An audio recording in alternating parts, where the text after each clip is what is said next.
This is a control box that will send a signal to the receivers and set off the electric matches. I put that cover on that part so that the buttons aren't as exposed. Up there is the areas. You have 99 of those and 12 different channels for each area, and it seems to work pretty good. I do have to say the original instructions were a joke because they were a Google translation from the Chinese and I had to rewrite them all. But the unit does seem to work fairly well. This is one of the receivers showing the 4 channels, here 5, 6, 7, and 8. It actually takes 3 receivers for one area for a total of 12 channels. When you turn one of them on, all 4 lights light up, as well as that center light, which is for programming. When you hook up one of the electric matches, the light is twice as bright, as you can see in this picture, and that tells you that's its proper connection. The electric matches we have, there are 2 types. One on the left is from China, smuggled in apparently, and the one on the right is sold by a company in New Jersey, and they're made in Mexico. Here's a close-up of the match. That little part on the top explodes when power is sent to it. This is my 3 cans that are showing 4 different areas, actually 5.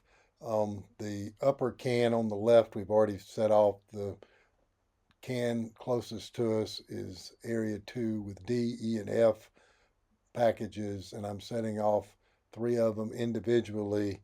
The next thing I'll do, because I have 2 matches tied together on one on one receiver, one on the other ones, and I'm going to set off all 3 at one time. There they go. Now the upper right can is set up with 2 different receivers, and that is the G, H, I, and J packages, and 4 different channels, but I have 3 channels that are going to go off at individually, and then I will set off all 3 of those together, and then the 4th one is actually for the finale, and we'll do it redundantly too. It'll go off a second time in just a moment.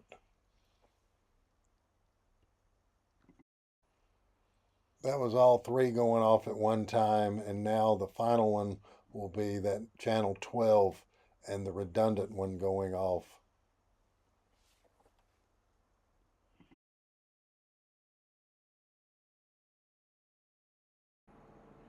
Here's a full view of the same sequence where first number 1 didn't go off, but that was number 2. Next will be number 3, and then I will switch to a different area and set off all 3 again. There's 2 matches to each one of the channels I set up. This is a redundant system. I'm actually going to have 3. That was the whole thing going off, except number 1 actually hasn't gone off yet. Now we'll do the second sequence.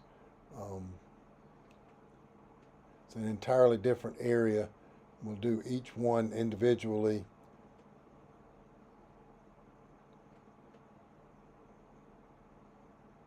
And then I'm going to set all 3 off again at one time.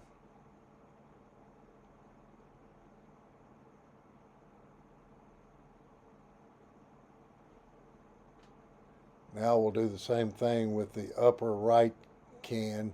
We'll set off 3 individually and then a 4th one also, and then we'll set off the first 3 again at one time.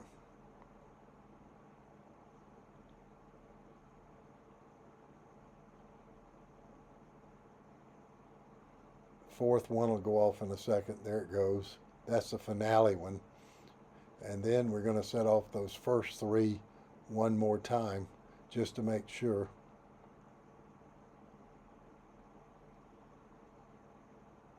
There they went, and now we'll set off that last one more time.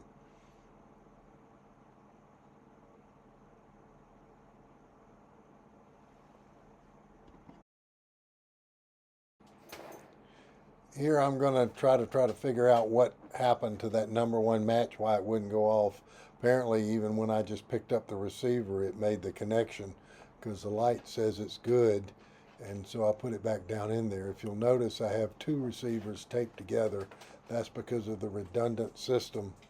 And I put it back in there, and after I put it back in there and it looks like it's connected right, then I'll come back down and set it off. As you can see, I'm coming back down to the transmitter, and I push the button, and guess what happens? It went off.